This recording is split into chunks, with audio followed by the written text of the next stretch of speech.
consumers, and this is fighting back. And it's not as good. And it's not as good. Not nearly as good, not nearly as efficient, and more costly. Other than that, it's wonderful.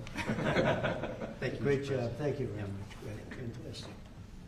Okay. And lastly, sir, we have House Joint Resolution 75. Again, this is a rescission of a Biden-era regulation, in this case relating to energy standards for commercial refrigerators, freezers, and refrigerator freezers.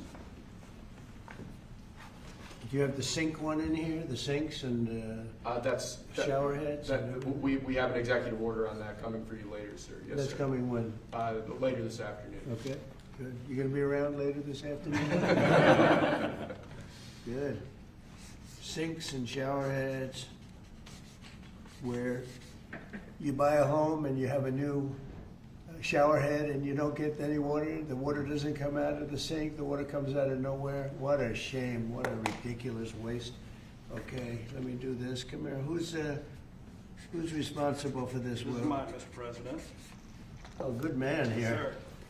sir. Okay. Thank you. You want to discuss that? Yes, sir. This was a government regulation that we have now repealed. Thank you very much, Mr. President. That now saves the American taxpayer. I was getting ready to say the Texas taxpayer, them too, but the American taxpayer, because who would have ultimately paid the price on a government mandate and a government regulation? The people of America. So you just saved the American taxpayer money. So thank you very much. That's fantastic. Thank you. It's a great job. Okay, any questions? Mr. President, Caroline said today that a 10% baseline tariff on all countries is here to stay, Yeah. even after the deals are done. Does that mean that countries offering zero tariffs won't get reciprocity?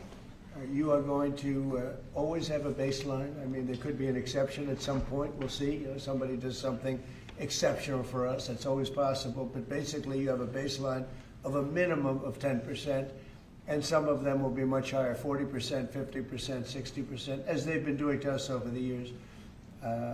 We had a wonderful deal yesterday. We have 4 or 5 other deals coming immediately. We have many deals coming down the line, and ultimately we're just signing the rest of them in.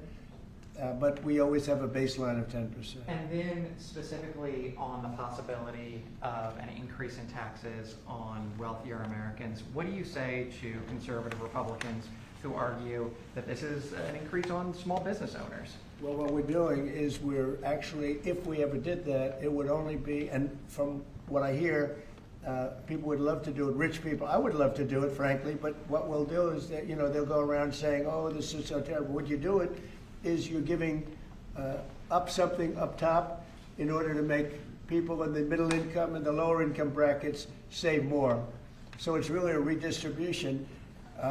And I'm willing to do it if they want. I would love to be able to give people in a lower bracket a big break by giving up some of what I have. But I'll tell you, a lot of people say don't do it because of the fact that you have the Bush statement about read my lips, but he lost because of Ross Perot. He didn't lose because of that statement. And then on the salt. But I don't think they're going to be doing it, but I actually think it's good politics to do it where richer people give up, and it's a very small, it's like a point, but they give it up to benefit people on a lower income. And then on the salt tax credits, Mr. President, there are some Republicans who say, why is it that these 45 other states should be paying taxes to alleviate the tax burden of New York or It's some of only these because coastal those states are behind, very badly behind, and those people were affected very badly.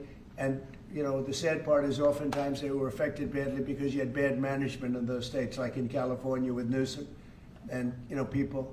So you had some bad management. But that's being worked on now, and they may do a piece one way or the other.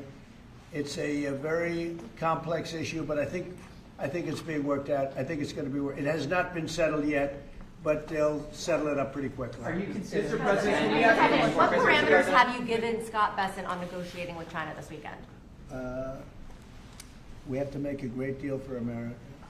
Are you going to be disappointed if he comes back without a deal? No, not at all, because we already made a great deal. We're not doing business with China right now. You know, we lost $1 trillion last year with China, $1 trillion. So if you're not going to do business with them, you're not going to lose $1 trillion. But we lost. I want China to do great. You know, I'm very friendly with President Xi. I have great respect for him and for China, but we can't continue to allow them to do what they did. When I was president, they paid hundreds of billions of dollars in tariffs and taxes. And then Biden screwed it all up. What he did to this country between the border and between all of the other problems, the wars, everything, what he did to this country should never be forgotten.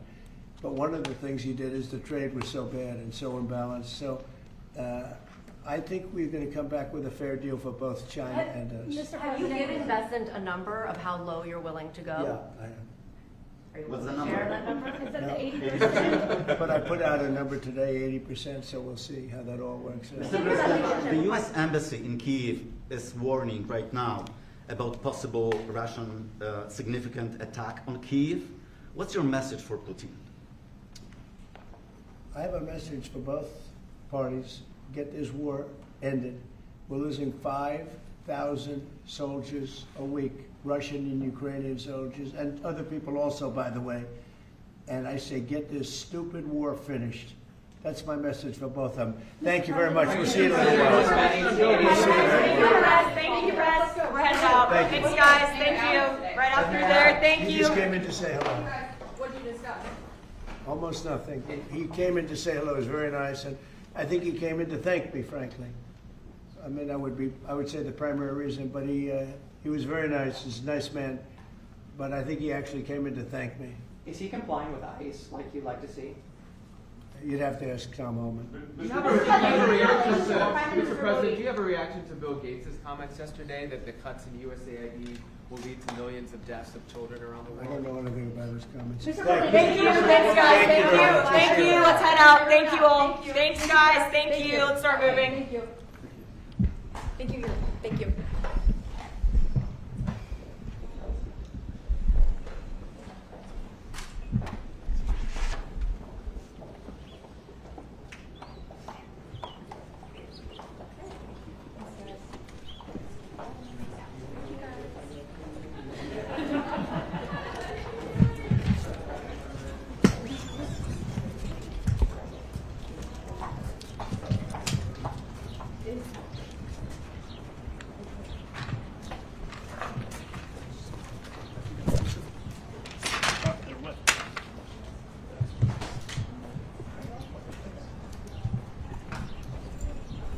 Well.